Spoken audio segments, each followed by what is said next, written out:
How's it going, y'all? Milo TCG here, and today we're going to be going over the deck list I made for the region I just played yesterday at Fort Worth. So I didn't do too great. I went 1-3-1, which is an abysmal record, but I did have fun. And I'm kind of getting back into the swing of learning the meta and all that fun stuff, so I figured I'd go in with Traprix. So yeah, I'm going to be going over that deck list here.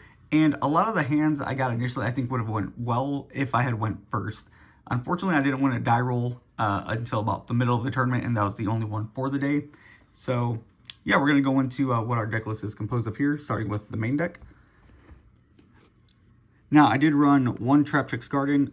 I'm really thinking we need two in this deck. One is just, it's too much of a liability. It usually gets popped, and I have nothing else to follow up with it. I do play the one Harpy's Feather Duster. It's kind of a good tech card. I couldn't think of anything else, but if anything, I would replace it with like a Kaiju.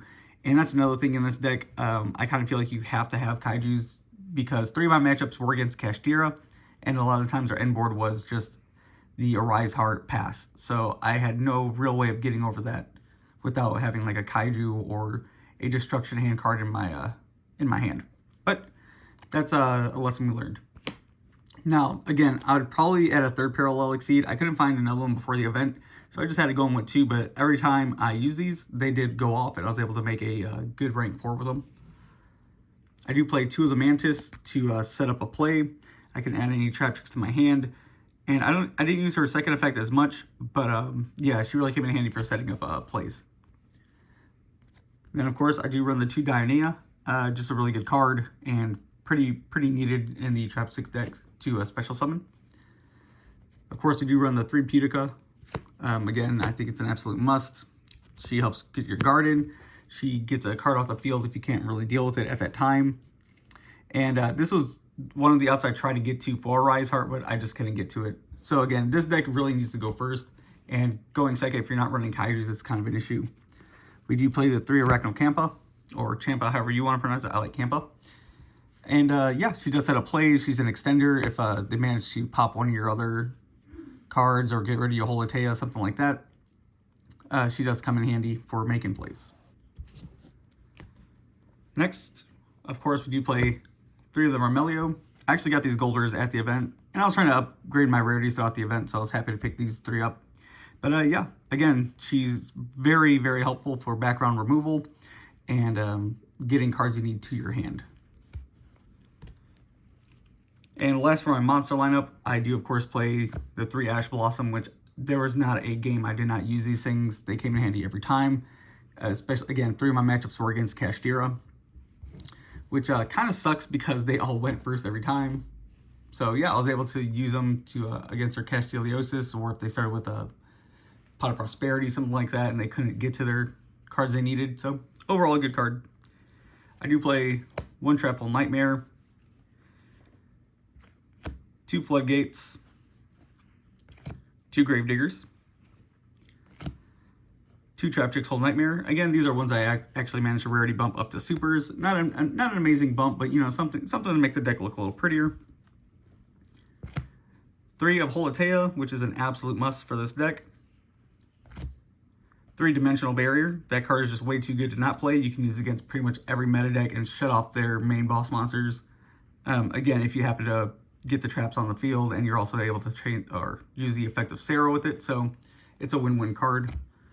3 Evenly Matched. Now, I did go into Evenly Matched every game. It was great, but again, the deck just doesn't have enough powerful follow-up to capitalize on the effect of Evenly Matched.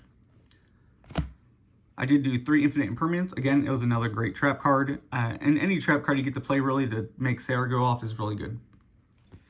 And I did play 3 Torrential Tribute, which again, it's a really good card. A lot of people don't see it coming, and it did help clear the board a couple times, and I was able to make some kind of board for the next turn. All right, we're going into the extra deck now. 1 Traprix Cularia. I didn't ever go into this thing. It was just good to have in case I needed to. But a lot of times I did side this out, and you'll see what I put in there for that. 2 Traprix Adipus. This actually almost won me a game, but we went into time. I still ended up winning, but it definitely would have been a deciding factor had we not been in time. So just good overall. Of course, you have to run 3 Sarah. This thing got banished from my extra deck so many times. I'm really glad I had the 3rd just to back it up. And I did get a ultra rare for $1, so not too bad.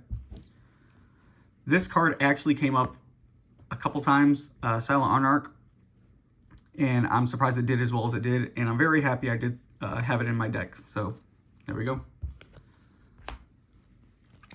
Of course, we do play the 1 Zeus, because, well, it's Zeus. Time Thief Freedoer. I didn't go into this thing as much, but it was definitely there if I needed just like a little extra push. I do play the 1 Alamaris. It's an extender, as well as the Penguiculas. The 2 Traprix Rafflesias. Just it's kind of a staple in this deck. You really need it. And it does help kind of keep some cards on your board.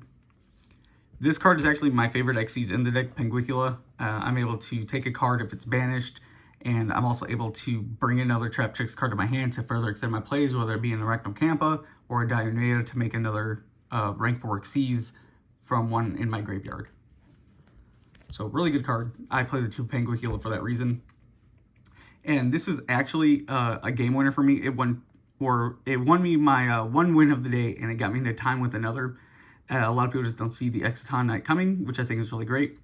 Probably the MVP for the weekend. Side deck definitely needs some work. This is just something I kind of threw together for the event. Change of Heart, I actually went into that a couple times. Worked out really well. Cross a Designator. 3 Regeki to help get over things that otherwise I cannot, but it really didn't come up much. Lightning Storm was amazing against Labyrinth. It is actually kind of why I won the game, to be honest, but overall a really good card. 3 Anti-Spell Fragrance. I think if I actually drew into this card, it would have put in work, but unfortunately I did not get to see it all weekend. 3 Nibiru, the Primal Being. We all know it's just Nibiru, but a lot of the times this would have been dead because, again, the Kashtira players I was playing against, as soon as they found out I was playing Traprix, they usually just went Arise Heart Pass, so they didn't really extend into anything further than the 4 summons. And my last card is Gaga Cowboy. I think this would have went fine in the main. I don't know what I would have taken out. A lot of times I did summing out the Link Monster Traprix Colaria for it. But yeah, there's definitely a time where this would have came up if it was in my main deck. So I think that's where I'll start putting it from now on. So again, this is just a deck list to show what I played. It's not a winning deck list by any means. Or it could have been if I went first. But this deck needs to go first in order to win anyways. If not, it has a really tough time going second against pretty much anything. But yeah, let me know what you would change in the main deck, the side deck, extra deck. If you're a Traprix player, let me know. And yeah, we'll see you in the next one. Don't forget, like, subscribe. And we will be playing in a regional coming up in May. So hopefully I can get better by then. See ya.